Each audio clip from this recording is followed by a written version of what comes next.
Welcome back to Global. I'm David Eads.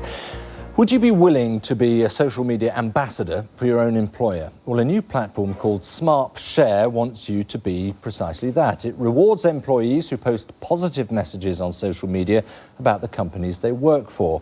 Is this going to help companies promote their product, or does the reward incentive for employees rather devalue the brand? Well, those sort of questions we're going to be asking now of SmartShare's co-founder and CEO, Roop Hainila, who's with me now, and branding expert Jonathan Gabay. Thank you both for coming in. Roop, just explain a little bit more how does this actually work? Because it's up and running, isn't it? Yeah, but employees have always been talking about their work. The difference is before they were able to tell 5 people at a cafe, now they're able to tell hundreds with the click of a button. How it works is that employees who want to participate are able to participate, know that it's safe to participate. A couple of years ago, companies were still blocking social media at work, telling their employees that social media and work don't mix at all. That's now changing. Right, but your point would be you are getting the companies to buy into this and then allow their employees to do it rather than individuals going off willy-nilly. Exactly. So, especially in some service industries that are regulated, it is important that the company can retain overall control of the content. But we do want to encourage employees to participate, tell in their own words about what it is like to work for the company, if they want to do so. Right, interesting you say companies maintain overall control. Jonathan, I just wonder what you make of this as an idea. You know, the first thing that comes into my mind when I hear about this one is putting the fox in the chicken coop. Because what's happening here is that it's very difficult to get employees today to say something positive if they know that they're being, monitored all the time in terms of the company. And indeed, they're going to be rewarded.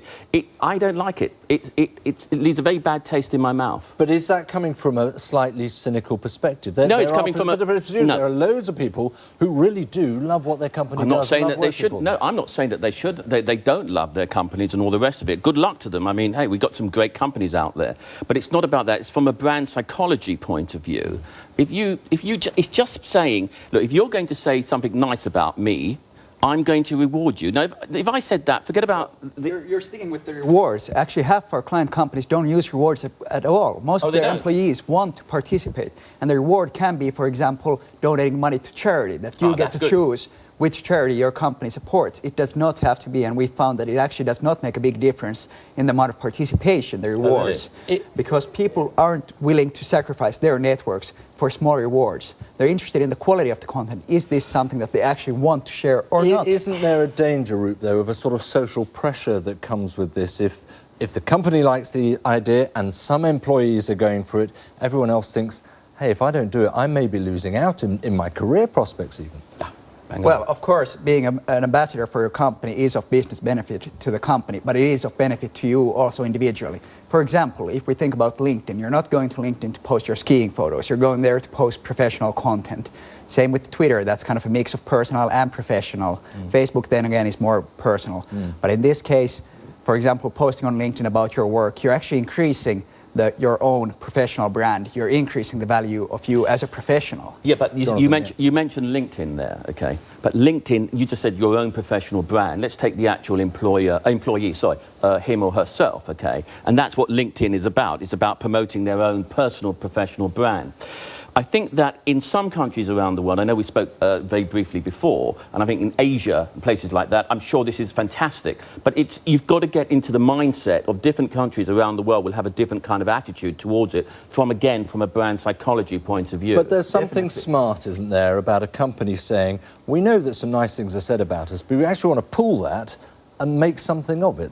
What we're trying to do is remove the fear from it, that employees should not be fearful about talking about their work. Make it so that it's easy for them to participate. Could their comments be, are they open and they can put what they want? I mean, yes, if they did want to also say... Yes, but it is about trust. If you don't trust your employees, you have a bigger problem already. They can go to the social media sites and post it anyway. All we're doing is facilitating for them, making it easy for them to find positive things.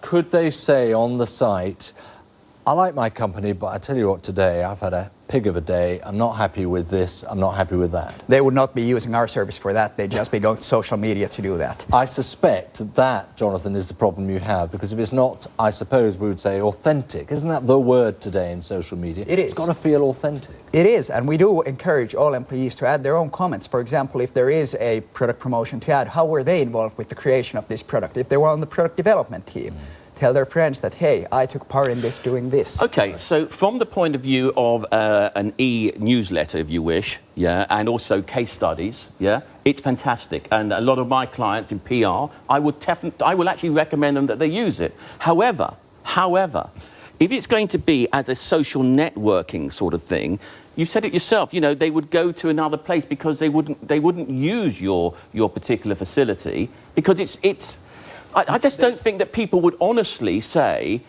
exactly what they feel about their company on their company's website. Well, I suppose the point is, Roop, that the proof is in the pudding. How's it going? Oh, it's going great. We've had about 30 clients at the moment, many of them getting great results. The reach of employee networks is huge, usually compared to normal brand pages.